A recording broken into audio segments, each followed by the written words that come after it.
Hey, good evening, everybody. Shabbat Shalom. It is Friday, June the 17th, 2022. We had to pre-record this one today, so for me it's a couple hours earlier, but this evening is my daughter's dance recital, and she's been working on all these dances for a year now, so this is a big night for her. So pre-recording this passage in Isaiah today, and then we'll be back live, of course, for tomorrow morning for Shabbat and Father's Day weekend, and then, of course, back on Monday with Daily Manna. So that's why this is pre-recorded. Hope you're all doing well. Hope you're having a beautiful evening.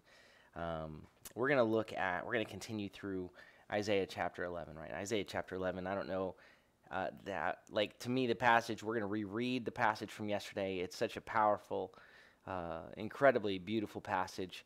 And we're going to finish chapter 11 today. And I've entitled the Daily Manna, Look to the Lifted Up Banner for the New Exodus. And you'll understand that more as we go through. Look to the lifted up banner, the lifted up signal for the new Exodus.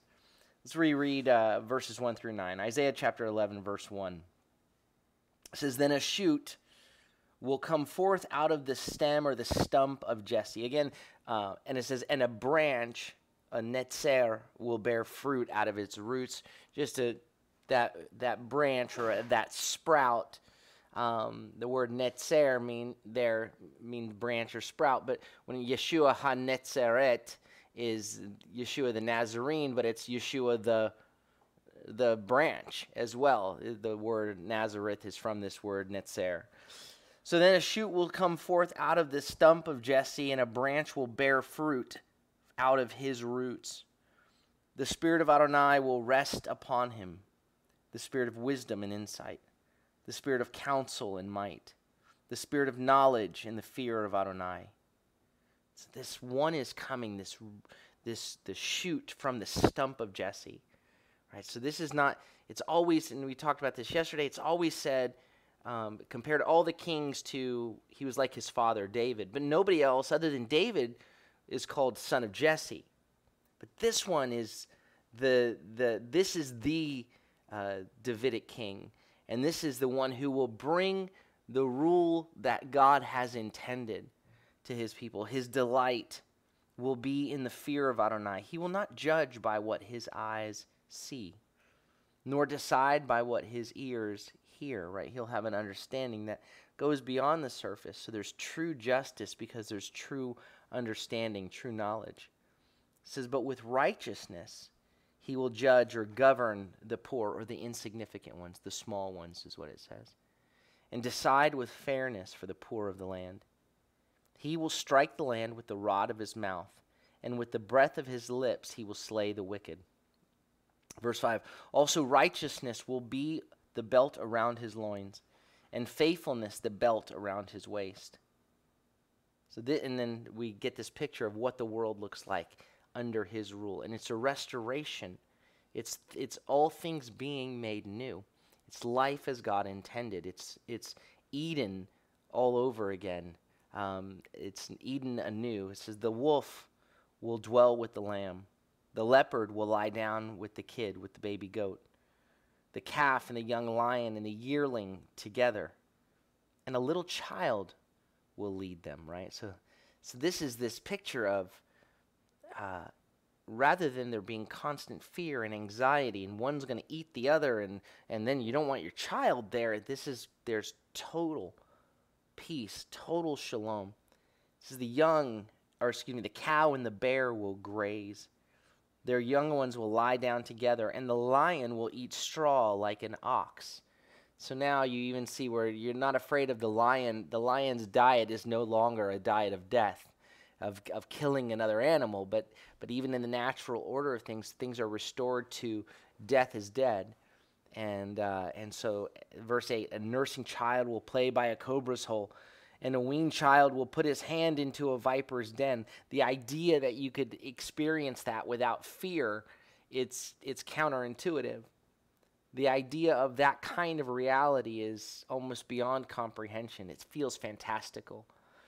Verse 9 says, they will not hurt or destroy in all my holy mountain, for the earth will be full of the knowledge of Adonai, as the waters cover the sea. So we've gotten this glimpse into the fullness of what God is doing, of what his purpose, the ultimate restoration, the ultimate renewal, that everything is aiming toward.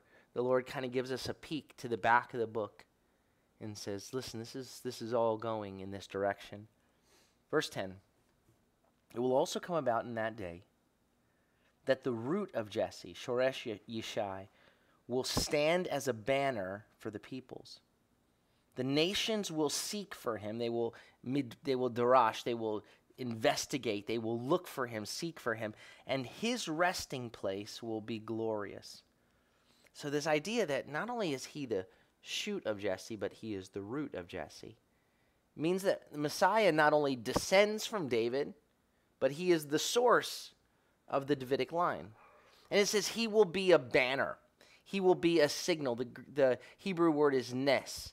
And it's the language that's used of Adonai himself in Exodus 17:15, when the Lord wants to assure Moses that though the Amalekites have come and they're picking them off, that the Lord, that the Amalekites are warring against the weakest of Israel, that the Lord himself will be the warrior who will fight for his people, who will fight for the weak. That the Lord himself will do this, that he will stand guard. And Moses says, it says, then Moses built an altar, Exodus 17:15, and called the name of it Adonai Nisi, the Lord my Nisi, my banner, my signal. So this picture, when the banner would be held up, to say that you would know who's on your side, who's who's fighting with you. Your brothers in arms would be there to come to fight on your behalf. So when it says the Lord is my banner, right? When the Lord is the one who is lifted up, that he is the source of my victory. When he is up, that he is the assurance that the battle will be won. So that the sprout of Jesse, the Netzer Yishai, and the shoot of Jesse, and the Shoresh Yishai, the root of Jesse, the shoot of Jesse and the root of Jesse, this one is my banner. The fact that this one that's being spoken of, this son of David, who is, again, the shoot of Jesse and the root of Jesse, says the Lord, that he is my banner, he will be a banner, indicates that this particular Messianic king is not just another of the kings in the line of David. There is something extraordinary here, right? He is the Lord is my banner. He is divine. The one descending from Jesse is the one from whom Jesse descends, right? It's sort of like, it reminds me when I think of that, like when John the Baptist, John the Immerser, said in John chapter 1, verse 30, this is the one about whom I told you, that he who comes after me is above me because he was before me. Right? It's like the same idea. He is the one who always was. And so though it looks like he comes after me, he was always there. And in the same way that he is the shoot of Jesse, but he is the root of Jesse. And the root of Jesse will be a banner, will be a signal, it says, for the peoples. He will be a signal for the peoples, that they will come streaming to him. He is raised up, and the peoples of the nations will come streaming to him. And there's a contrast here to what we saw back in Isaiah chapter 5:26 when the Lord was pronouncing judgment. When it said in Isaiah 5:26, said, he will also lift up a nes, a standard, a banner, to the distant nation, and will whistle for it from the ends of the earth, and behold, it will come with speed swiftly. So back in Isaiah 5:26, the Lord raises the banner, a signal to the nations, but that raising of the banner is a call to judgment of his people, to judging the sin of his people. Well, here in Isaiah 11, the banner is raised as a signal of restoration, to call his people home. And so the same one who is the banner that is raised for judgment is also raised for redemption. So though the hand of the Lord may bring judgment, may destroy, his hand is ultimately, the purposes of God are to restore and to redeem. Right? And we see this reality really, really brought to bear when we look at the full revelation of Messiah Yeshua. In John chapter 12, verse 32, Yeshua said, And as I am lifted up from the earth, I will draw all to myself. Verse 33, he said this to show the kind of death he was about to die. Right? So that the signal lifted up, the same signal lifted up that signaled for judgment was the very same signal that also brought redemption. And so as Yeshua is lifted up, in the very same moment that we see the way God deals with sin, in the very same moment when we see Yeshua on the cross, we see the way God is dealing, punishing, judging sin. And in that same moment, we see the mercy of God and the grace of God extended toward us so that by this, he is making redemption possible. So the nations here come streaming to the God who in himself has satisfied his love and his justice and has opened a way for us into his presence. It will come about in that day that the root of Jesse will stand as a banner for the peoples. The nations will seek for him. His resting place will be glorious, right? This phrase, his resting place or his place of rest, menuchato, it occurs all throughout the scripture. The root word is rest, as in, at its root is ruach, like breath, the place of his rest. So in Ruth chapter 1, it's translated as home. In Psalm 23, it's the still waters.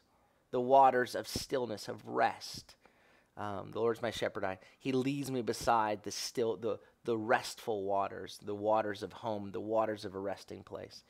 It's used in Numbers chapter 10 of the place where the ark rests, and it ultimately is used of the promised land, that God's rest for his people, where they're at home with him. We see in Psalm 95, and then of course the writer of Hebrews deals with that in Hebrews chapters 3 and 4.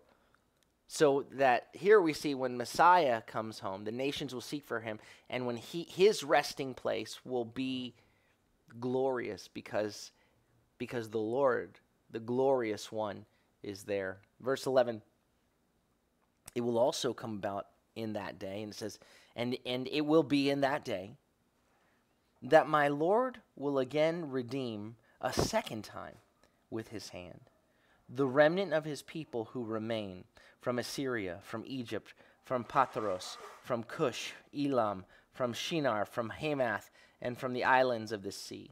Literally, this is the way the verse goes. It says, and it will be in that day that he will increase or multiply a second time. The Lord will increase or multiply a second time. His hand, he's going to use his hand to reclaim or to purchase, can be used for redeem, the remnant of his people. The word for reclaim, kinot, can also mean redeem. So it's saying a second time, by his hand, he's going to redeem. Right? So there's this clear pointing back to the first time that he redeemed us by his hand. He delivered us, right? He bought us, redeemed us by a strong hand and an outstretched arm.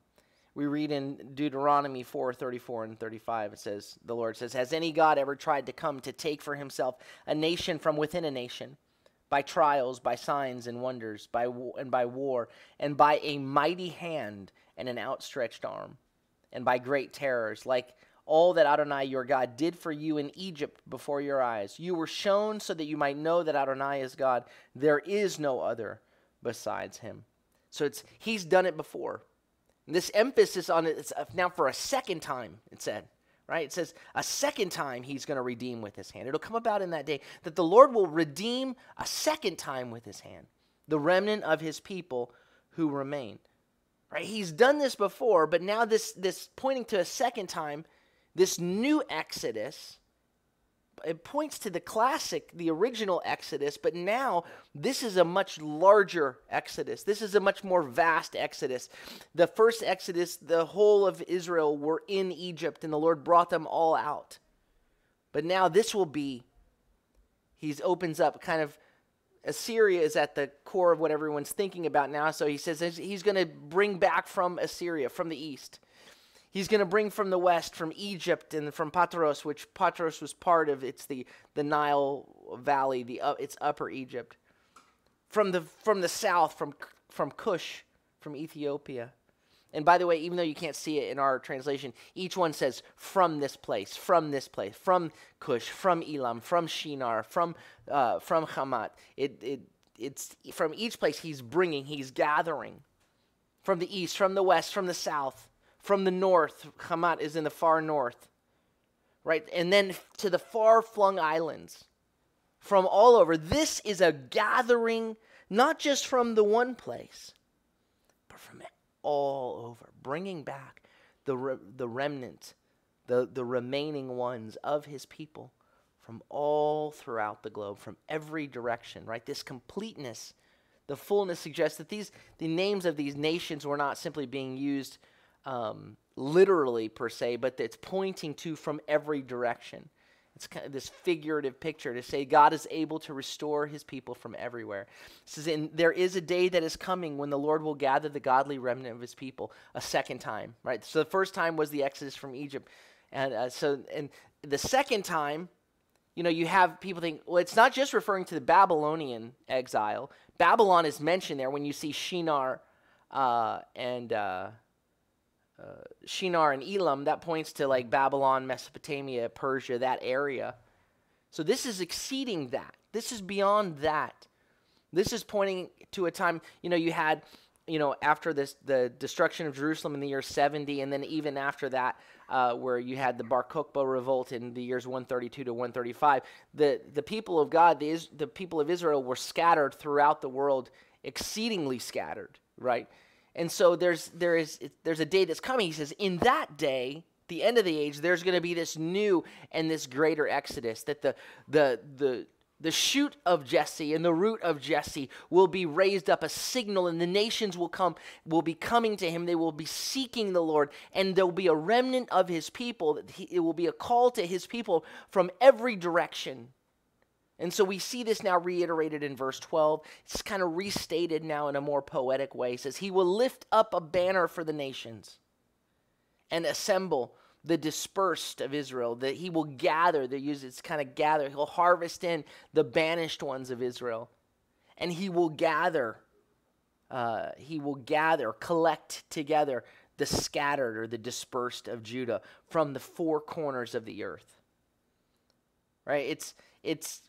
Those returning will come from every edge of the earth. And there's a paralleling of Israel, the north, and Judah, the south. Right? There's the remnant is of the whole of Israel. Right? So Isaiah is not talking about, he's not subscribing to the idea of, the 10 lost tribes, in the sense that just Judah now becomes the new Israel while the rest disappear. The remnant will be a restoration of the whole. And we see in Matthew chapter 24, Yeshua says this, in Matthew 24, 30 and 31. It says, then the sign of the Son of Man will appear in heaven. Then all the tribes of the land will mourn, and they will see the Son of Man coming on the clouds of heaven with power and great glory.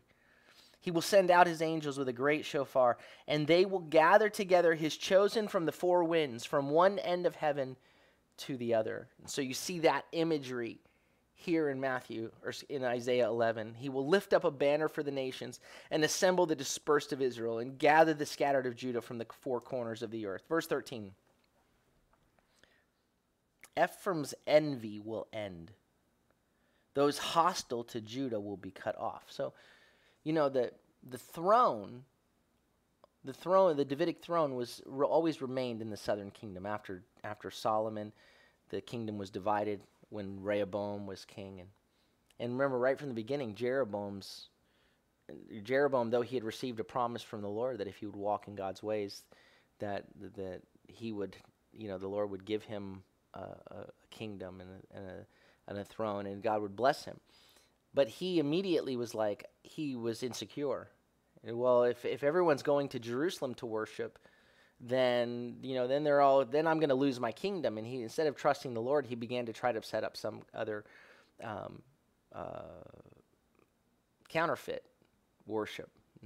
He set up cattle, bulls, and was like, this is the Lord your God who brought you out of Egypt. Just insane stuff. But it was rooted in this sort of jealousy. Well, wait, as though the north was kind of second rate because they don't have Jerusalem.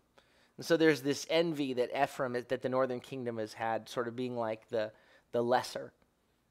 And so Ephraim's envy will end. And then it says those that are hostile, or it uses the root word is tsar, those who are squeezing, those in hostility, those that are distressing, oppressing Judah, they'll be cut down or cut off.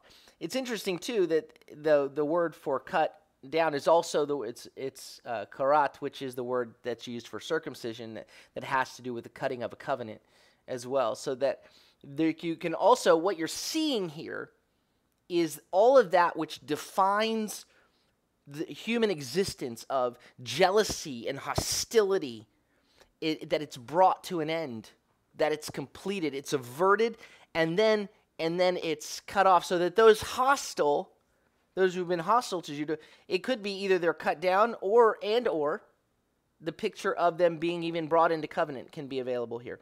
And then it reiterates, Ephraim will not be jealous of Judah, and Judah will not harass, and it uses the word harass is tsarar, is they will not squeeze, distress, oppress Ephraim. So what you have here in verse 13 is this restoration. It's a restoration of David's kingdom, right? Because under David and then Solomon is when the kingdom was a unified kingdom. But what's being described here is not simply like this, like we're unified, but there's still all these internal divisions. There's a true unity, right? The jealousy and the hostility are gone. The tsarar, the enmity that Judah experiences, matches the enmity that you see here in this verse. It says Judah's experienced hostility, and then Judah has been hostile to Ephraim. So you have this like pain being expressed, you oppress me, I oppress them. This idea of just dad comes home, yells at mom, mom yells at the kids yell at the younger one kicks the dog. Kind of same thing. We just keep passing along the distress. And so all of that is gone. And they're brought into a true unity. The Prince of Peace has come. For unto us a child is born. Wonderful Counselor, Mighty God, Everlasting Father, Prince of Peace. And so he's bringing true peace. And so in unity then, verse 14 says, they will swoop down on the Philistine slope to the west. Together they will plunder the children of the east, laying their hand on Edom and Moab, the children of Ammon, obeying them. And the word for obeying it's from Shema, Mishamatam. And so at first it sounds very, wait, if this is the Prince of Peace, why together they will plunder the children of the east? But the issue here isn't a war as you might envision war. No longer will Israel live in fear of her neighbors, but the conquering that is coming by that is the result of this is not a conquering that is a crushing of people, but rather it's a deliverance of people, right? The plunder of the children of the east is that the people become God's victory, like they become His. They are no longer under the oppression of the enemy, of the forces of darkness, as it were. Our battle, our wrestling match, our fight is not against flesh and blood, in Ephesians 6 says, right? And so that this war is a spiritual one, and the people coming to the hope that is there, they're streaming. The nations are streaming to the Lord. They're seeking after the Lord. As the banner is raised, the nations are seeking Him. And we've seen this. We've seen this now already back in Isaiah chapter 2, that for the Torah will go forth from Zion, the word of the Lord from Jerusalem, that the truth of God's instruction go forth, and the people come streaming as God's people are being what they were always intended to be. The kingdom of the King will rule. And the force to which the nations will fall will be the goodness of this King. Right, that He who's clothed in righteousness, whose belt is righteousness, whose belt is truth and faithfulness, who watches out for the insignificant, who deals in justice with justice for those who are oppressed. Oh, the kingdom as God always intended. And so the people come streaming to him. Verse 15. Then Adonai will dry up the gulf of the Egyptian sea. The word for dry up here is the word haram, which is often used a word to when something is devoted to destruction. Haram is typically used when something is so vile that it requires total destruction. And so that's here it's used for dry up, but it's the Lord will destroy, he will utterly banish, he will destroy the gulf of the Egyptian sea, or it actually says the tongue. The word is lashon. Lashon Yam Mitzrayim. He will destroy the tongue of the sea of Egypt. And again, the word, just so everyone knows, the word Egypt is, at the root of the word for Egypt is tsar. Tsar means a tight place, distress, oppression. Whenever there's the m, or usually at the front end of a word, when it's m at the beginning, a mem, that means from. And Mitzrayim is from, the im at the end is plural. So from bondages, from distresses. Egypt, the word Egypt is from distresses. And so what the Lord is going to destroy is this, it says the tongue of the sea that is from distresses, literally, but the tongue of the sea of Egypt. And you have this picture of the Red Sea. This thing that kept the people, that would have kept the people divided from freedom. He will wave his hand over the river. Now, when it talks about the river here, the language here is alluding to the river, the Euphrates in Assyria. So the Lord, the sea that held us captive in Egypt, or the river that holds us captive in Assyria, the Lord will wave his hand over the river with his scorching wind, with the scorching of his ruach, of his breath, of scorching wind, and will strike it into 7 streams and let men walk over in sandals. So what you see here is, as the Lord's kingdom is coming to pass, the Lord is removing every obstacle that keeps from the unity that he's always intended. Yeah, so here, using kind of Exodus imagery to remind the people of God's great power. The Lord speaks to the annihilation of the Red Sea, to the destruction of this Egyptian sea. He's utterly destroying any obstacle that would keep the people in slavery. The Lord is the hot breath of his wind is going to break up the Euphrates River.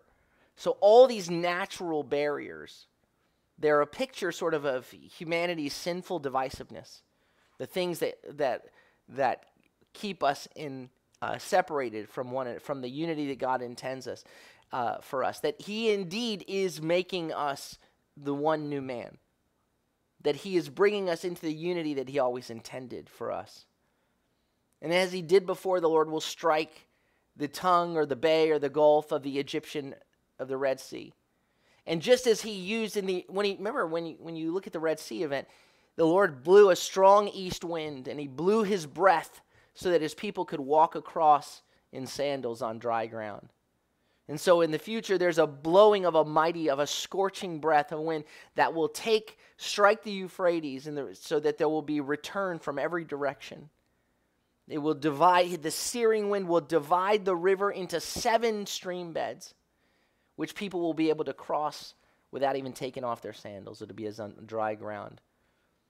All right, so the stream beds contrast, rather than it just being the one path through the Red Sea, there's a complete work here. The 7 points to a complete work of recreation, of all things being made new. And the result will be a way prepared for the people of God to return. That's the way the Lord works. That God is going to do what human power cannot do. That the shoot of Jesse, the root of Jesse, will be raised up, a banner that the nations will come streaming to, that God's people will come streaming to. And everything that has divided, everything that has kept separate, all of the envy, all of the jealousy, all of the hostility, gone.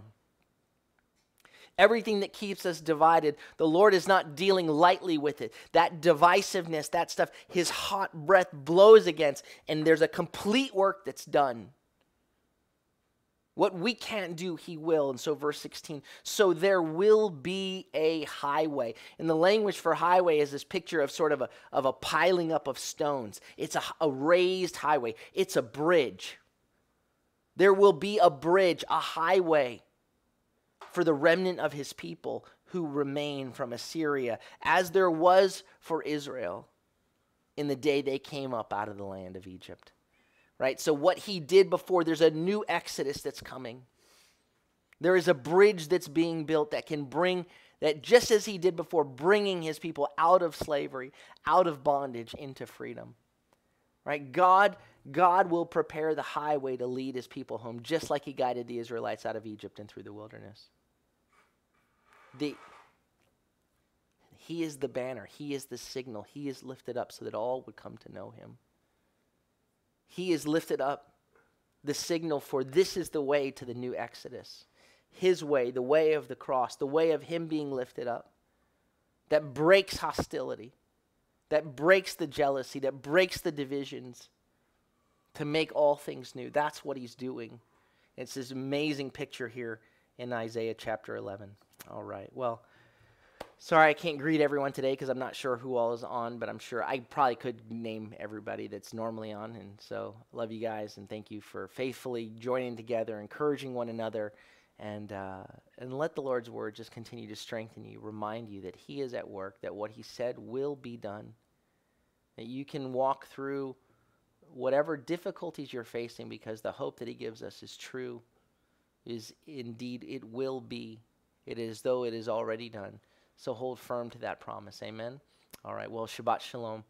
May the Lord bless you and keep you. May the Lord make his face to shine upon you and be gracious unto you.